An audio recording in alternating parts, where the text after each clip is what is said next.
Yo, YouTube, what's up with your boy, Sports and Fitness Rants? I'm back, guys. Click that like button. Subscribe to my channel. What's up, y'all? Welcome back, guys. Welcome back, man. We're going to continue this train, man. We're going to continue to celebrate Michael Jordan, the 80s and the 90s. We're going to put his career in perspective, stop the lies about this man. And in this video, guys, we're going to talk about, let's talk about LeBron James, man. I hate to do this stuff, man, but I want to talk about LeBron James and his comparison to Michael Jordan as it pertains to LeBron James saying that he idolized Michael Jordan growing up, that he looked up to Michael Jordan growing up. We're going to talk about that because it doesn't make any sense to me. And you guys know what to do, man. Turn the volume all the way up. Hit that play button, man. I want to thank you guys, as usual, man, for all the love, man, for subscribing, all that stuff, man. You guys know the deal, man. This is not about you believing Michael Jordan's the greatest basketball player of all time, me trying to convince you of that stuff. No, it's about the truth. We will not allow the lies any longer, man. I'm not standing for the lies. If you want to talk about Michael Jordan, if you have an opinion about Michael Jordan, then make it an opinion. You can't be telling lies as if they're facts. You can't rewrite his career. That's not your opinion. So let's roll. So yes, guys, listen, man. When I say LeBron James idolized Michael Jordan, right? LeBron James has always talked about how much Michael Jordan meant to him when he was growing up, right? He looked up to Michael Jordan, right? He followed Michael Jordan's career, right? He understands Michael Jordan's career arc, right? The arc of Michael Jordan's career, all these things, right? You would think that LeBron James understands this stuff. But then, for some reason, LeBron James, when he comes into the NBA, he decides to do the opposite of what Michael Jordan would have done. You know, you guys remember some years back, it was a while ago, they used to have these bracelets. It was like, you know, what would Jesus do, right? You used to see it was like WWJD, like what would Jesus do? And then people started to make bracelets like, what would this person do? What would that person do? I asked LeBron James, what would Michael Jordan do? What would he have done? And what do I mean by that? Well, quite simply, guys, if we think about LeBron James' career and we think about Michael Jordan's career those first 6, 7, 8 years, if we think about that, they're very similar, guys. Now, yes, LeBron James did not come, Michael Jordan did not come out of high school. Absolutely. He spent 3 years in college, which I believe helped him immensely as it pertains to developing the fundamentals and understanding how to play in a team concept, right? LeBron James never got that. He never understood the team concept of playing a system which allowed other players to thrive in roles that they were more comfortable playing. LeBron James is always forcing his teammates to be in uncomfortable roles, which is why he can never maximize his teammates when people try to say that, you know, LeBron James makes his teammates better. That's just lip service. There's no evidence that points to that because he doesn't make them better. What he makes them do is fit into a system, fit into a play style that they're not comfortable with. So what ends up happening is the teams will fail, right? And then they point the finger at his teammates. You know, they point at their stats or something else that they didn't step up and help LeBron James. They would be able to help LeBron at a high level if he allowed them to be more comfortable on the court in an actual system. So that's the first difference we have to think about right away, right, guys? Michael Jordan coming into the NBA, having 3 different head coaches in 3 years, guys. Whoever the coach was, whatever system they wanted to run, Michael Jordan fell in line. He ran the system, right? He was part of the team. He didn't make the coach change their style or what they wanted to do off of what he wanted. He didn't make the players around him fit into his system. Whatever the coach system wanted to run, he ran it, right? So that's number one. Something that LeBron James did not understand, I guess, about Michael Jordan. Right, the actual system that Michael Jordan was allowed to be run, right? And another thing that we think about when we talk about the first 6, 7 years of LeBron James' career and we compare it to a Michael Jordan, right? A lot of times now, people knock Michael Jordan for being eliminated by the Detroit Pistons for consecutive years, right? They hold it against him now, where when we were growing up and we saw these things, that was part of Michael Jordan's greatness. The fact that he pushed through these guys and eventually broke through, it mattered that much more, guys, right? If someone gives you something, guys, right, it's not going to mean as much to you as if someone else had to earn it, right? If your parents gave you a brand new car when you turned 16 or whenever you got your driver's license, right? It didn't mean as much to you as the kid who maybe his parents made him get a job to get a car, right? Maybe he had to work at ShopRite part-time and save up money to get a little $500 piece of crap car. So it mattered more to him, right?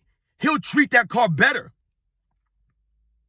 Whereas the kid who was given it to him, maybe he'll let the car he wouldn't care as much, right? That's kind of like LeBron James early in his career, where Michael Jordan had to fight and put his head down and push through the Pistons. LeBron James hit a couple of obstacles in 2009, in 2010, right? 2008. He was running into the Boston Celtics, right? But instead of LeBron James being like, what would Michael Jordan have done? Which would have been what?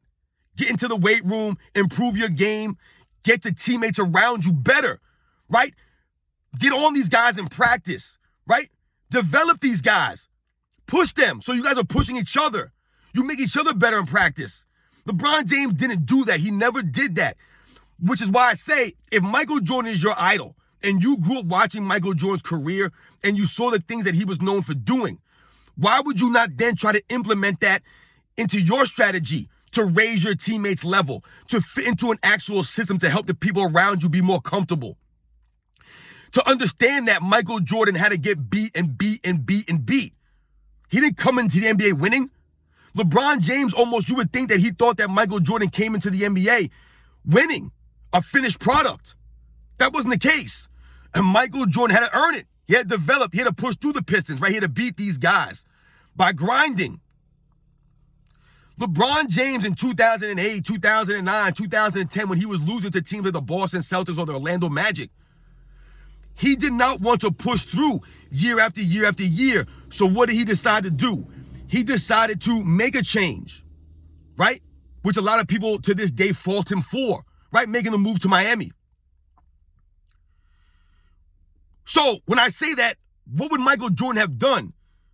That would have been the equivalent of Michael Jordan going and joining the New York Knicks, let's say, to beat the Pistons, right? Joining up with Patrick Ewing to beat the Pistons. It would have been similar to that. It would have been similar to Michael Jordan of the late 80s, maybe joining up with the Celtics, right? It would have been similar to those kinds of things. But Michael Jordan never thought about that because that's not how the game was played. Michael Jordan wanted to beat these guys, the competitiveness. See, oftentimes we point to the lack of competitiveness of this era. And what are we pointing to? The fact that a lot of these guys don't want to necessarily beat each other. What they want to do is they want to play with each other. They want to be friendly, right? They want to put up some good numbers, but if they win or lose, it doesn't matter. They don't care. As long as they got their money, as long as they put their numbers up, that's all that matters now. Whereas back in them days, it was all about the winning. That was all that mattered. These guys did not get paid like that unless they performed. So you had to go out there and perform at a high level. You had to show that you were worth something. Now guys get money without even trying. But when we think about LeBron James, I'm talking about him not understanding or for some reason him forgetting what Michael Jordan went through to make those moves. I don't get it by LeBron James. I just don't understand it. Was LeBron just under pressure to win? Absolutely. So was Michael Jordan, guys. He was under pressure to win. You think in 89 and 90, when he lost in the Eastern Conference Finals for the third year in a row to the Pistons, that people were putting pressure on Michael Jordan? You think that they weren't calling him just a scorer? People were saying that Michael Jordan would never win a title leading in the league in scoring. That was the biggest knock on him. You couldn't lead the league in scoring. You couldn't be that kind of offensive player and win a championship. You couldn't win at a high level. That's what they were saying about Michael Jordan.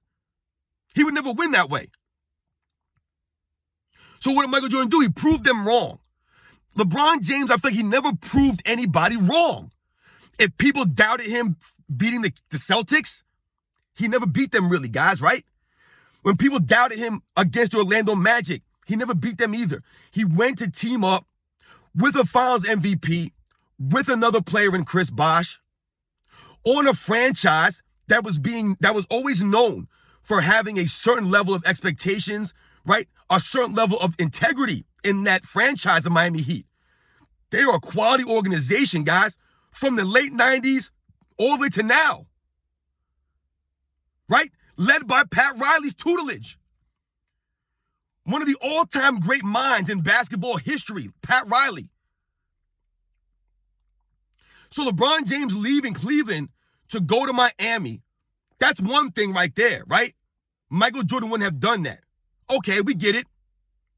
But then LeBron James is in Miami, so what does he have now? Now he has the opportunity to rewrite himself, right? To rewrite the narratives, to change himself, right? But what does he do? 2011 comes, he has that debacle in the finals. Okay, that would never happen to a Michael Jordan, right, guys? We understand that. But I told you, LeBron James, the things that he said after that finals is what turned off a lot of people to him. Once again, LeBron James not listening to Michael Jordan's post-game press conferences or not studying Michael Jordan's post-game press conferences to see how you should be handling the media, how you should speak, right? Because knowing what to say, how to say it goes a long way to your personal image, how people perceive you. And LeBron James has always come across as someone who was a narcissist, selfish, and didn't think about anybody else. For him to say the things that he said after that finals in the post-game press conference, it was disgusting.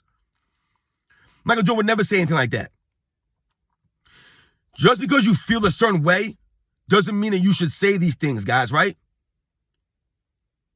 Right? It's about knowing what to say. Like I said, studying Michael Jordan.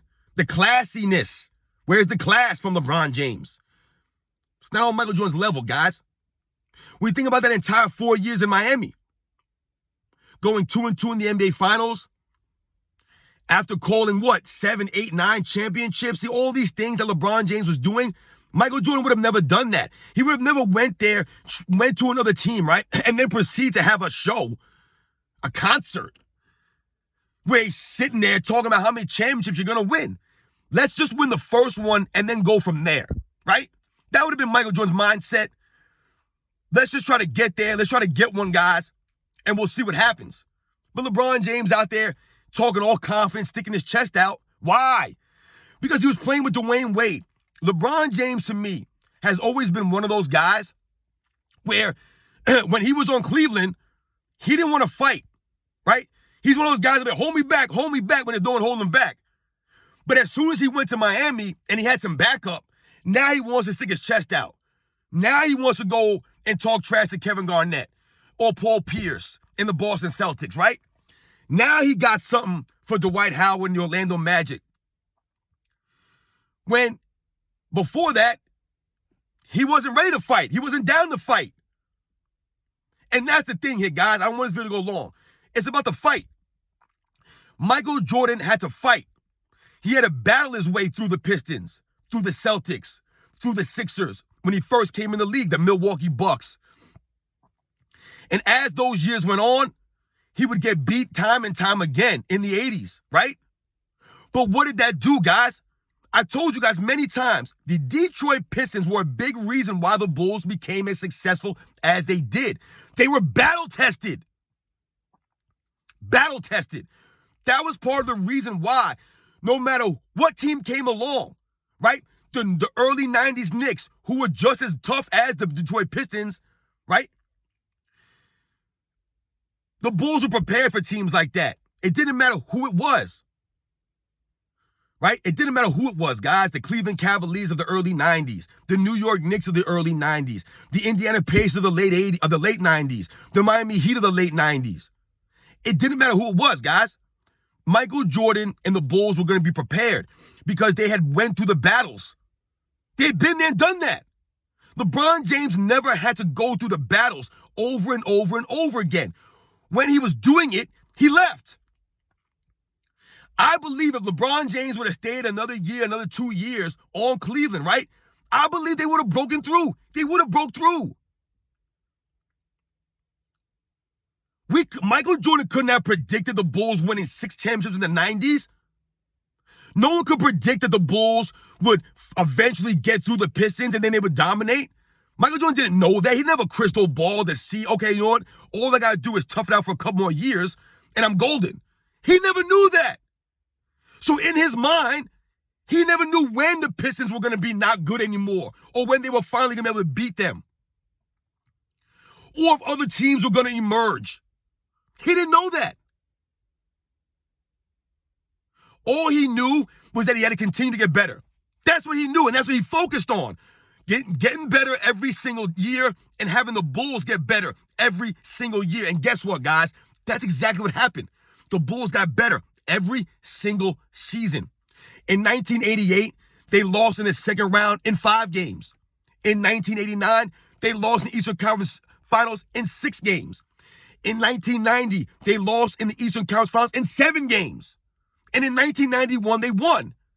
So you see the ascension there, guys? Every year they got better.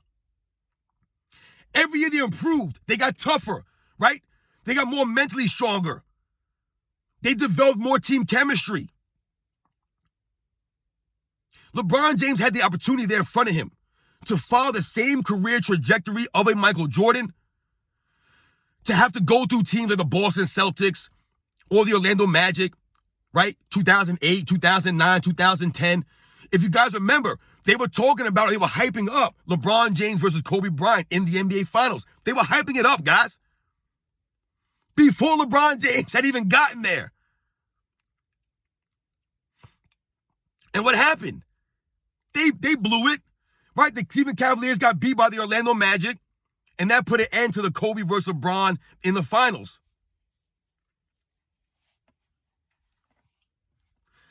So yeah, guys, man, you guys see what I'm saying, man. LeBron James idolized Michael Jordan growing up, right? He looked up to Michael Jordan, man, right? When it came to the NBA and basketball at that time, everybody loved Michael Jordan, guys. So I'm confused as to why LeBron James decided to do the complete opposite of what Michael Jordan would have done in his career. We think about the stats. Michael Jordan never played for stats, right? We know about LeBron James, right? Check my stats, right? He's all about the stats. He'll come to a post-game press conference and say things like, I'm averaging triple-double in the final, so I think I'm doing pretty good. These are the kind of corny things he'll say. Did you ever hear Michael Jordan come to a post-game press conference and say, well, I'm averaging 41 points a game in the NBA Finals this year, so I'm not worried about it. My teammates need to step up. Who says that nonsense, man? Are you kidding me? This is what I don't understand. When people talk about LeBron James' IQ, I'm going to do a video on LeBron James' IQ, but his IQ can't be that great as it pertains to being a clutch performer and winning, because LeBron James, if you were that smart on a basketball court, then you would have understood years ago that you need to play in an actual system to maximize the talent around you, to help people help you. You never did that. Where's your IQ? Because at the end of the day, LeBron James wants to be the end-all, be-all on his teams. He wants to be the reason they win and not the reason that they lose. He wants all the recognition, none of the blame. So what does he do? He's actually sacrificing his finals record, championships, competing at a high level, right? For what? Just to say that he went to 8 straight? I went to 8 straight NBA Finals, man, the Eastern Conference, man. I'm LeBron James. But you didn't win any of them. Why? Because you never helped your teammates help you. You never molded your game. You never, you never blended in. You were never flexible, man. I don't get that. He has to be the reason they win. If they don't win, it's not his fault, so he don't care. Michael Jordan's only concern was winning. He didn't care if he was the main guy on the team or he got all the recognition for winning. He wanted to be known as a winner. As a winner. Like like Magic Johnson. Like Larry Bird. Like the other all-time legends.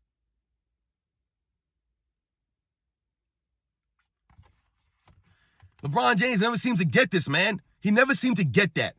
He should have stopped and asked himself, what would Michael Jordan do before he made that move to Miami?